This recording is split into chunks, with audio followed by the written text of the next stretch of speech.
Hello, wax on, wax off. Just kidding. Hey, Tycho fam, this is video 2 for February, right, of 2022. One of the other nare mono we're going to be talking about this month is the chappa. So the chappa is the brass hand cymbals that you see played a lot in the taiko world. These can be played, I'm kidding you not, maybe 1,000 different ways, and there's a lot of different flair and choreography that can be put to these. Really depends on the player and their sensibilities and sense of control with them.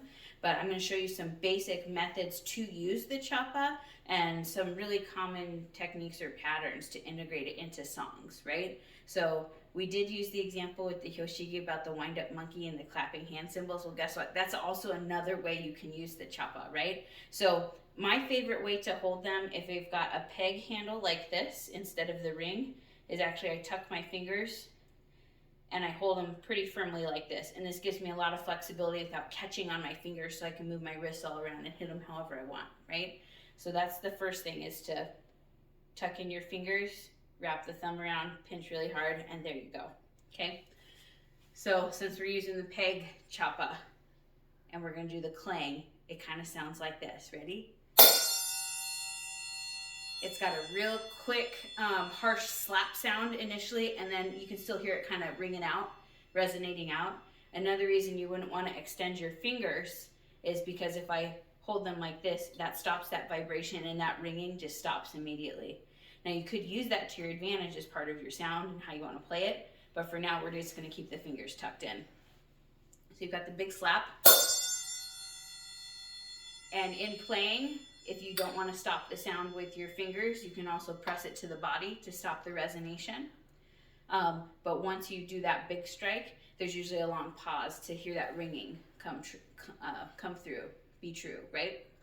The other way that I like playing this is really just utilizing the outer rim on each one. So this can be a really nice lead-in. So it's all, you see that hand, like one stays still and one's just flicking, right? That wrist flick, similar to the bachi when it strikes the head.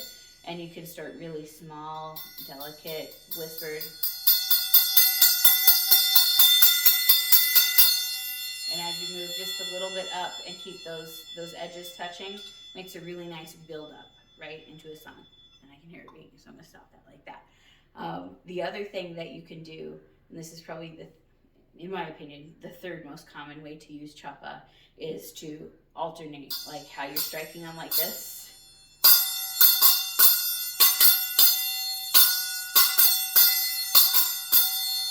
Okay, so some people get really big and animated or really choreographed with this particular move, but basically you're kind of striking downward like this.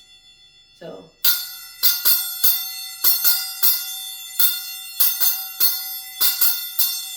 whichever hand is the striking hand, left or right, it's going down and hitting towards the bottom of the chappa, right? And that gives you the cleanest sound and also just visually the nicest look if you're performing live. There's other things that you can do. Some players really like kind of like this swishy motion where you're just kind of making kind of a metallic grindy sound. There is time and place for that in taiko. Of course, you wouldn't use that necessarily for every song or for every purpose. The first three that I showed are really the most common and the most versatilely used. So some basic sounds that you can use for chappa for songs, right?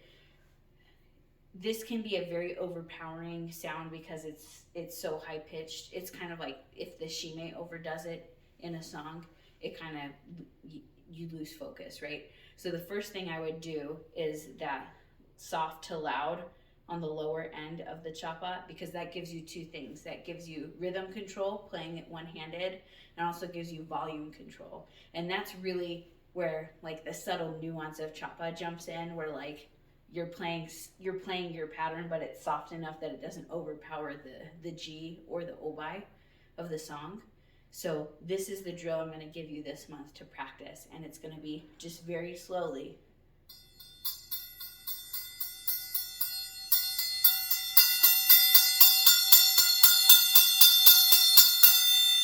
Okay, So that's the build up. And that would be your level 1 exercise. If you want to do your level 2 to this is what I recommend. You're gonna get loud and then you're gonna come back to quiet. So that gives you control, both getting louder and decreasing in volume. So.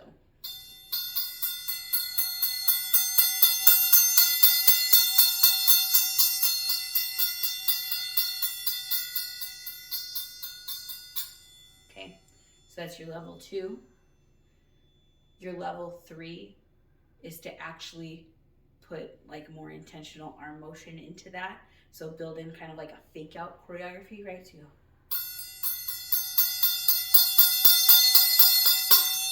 So you get bigger with the motion, but you're still keeping that same tempo and the volume right where you want it to be. So that would be your level 3 exercise for this. And again, you could focus on this for maybe a minute, minute and a half, and really start to sharpen your Chappa skills if you do that for, again, 1 to 2 minutes every practice.